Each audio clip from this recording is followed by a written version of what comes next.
Hello' everyone, অন্য এটা ভিডিঅ'লৈ আপোনালোক সকলোকে স্বাগতম জনাইছোঁ।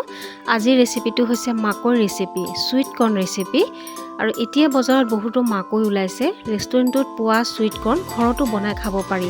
ব্ৰেকফাষ্টত, ইভিনিং টি টাইমত খাবলৈ টেষ্টি আৰু হেল্ডিও হয়। মই কেনেদৰে বনালোঁ বলক ৰেচিপিটো আৰম্ভ কৰোঁ।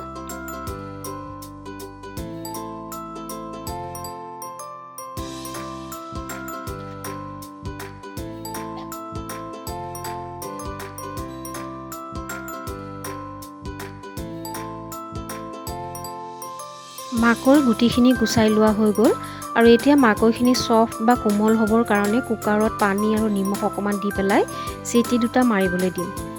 আৰু এতিয়া পিঁয়াজ, বিলাহী, কেঁচা জলকীয়া, ধনিয়া এমুঠি, জালুকৰ গুড়ি, নেমু এটুকুৰ এনেকৈ লৈ লৈছোঁ। এতিয়া বাউল এটাত বাটাৰ 1 চামুচ দি দিলোঁ আৰু সিজাই লোৱা মাকৈখিনিও ইয়াতে দি দিছোঁ। বাটাৰ আৰু মাকৈখিনি ভালদৰে এবাৰ মিলাই ল'ম। আৰু মাকৈখিনি অলপ গৰম থাকোঁতে এই ৰেচিপিটো বনালে বেছি ভাল হয় আৰু টেষ্টিও হয়।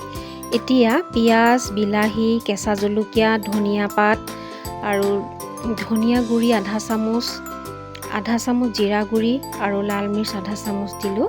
লগতে নিমখ দি দিছোঁ, জালুকৰ গুড়ি, চাট মছলা আৰু নেমু ৰস 2 চামুচ ইয়াতে দি দিছোঁ। এতিয়া সকলোখিনি এবাৰ ভালদৰে মিলাই ল'ম।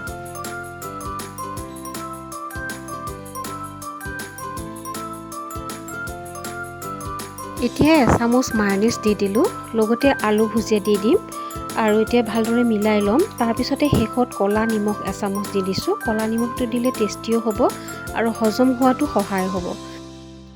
ছুইট কৰ্ণ ৰেচিপি খাবলৈ ৰেডি হৈ গ'ল। এতিয়া মই ছাৰ্ভ কৰি লৈছোঁ।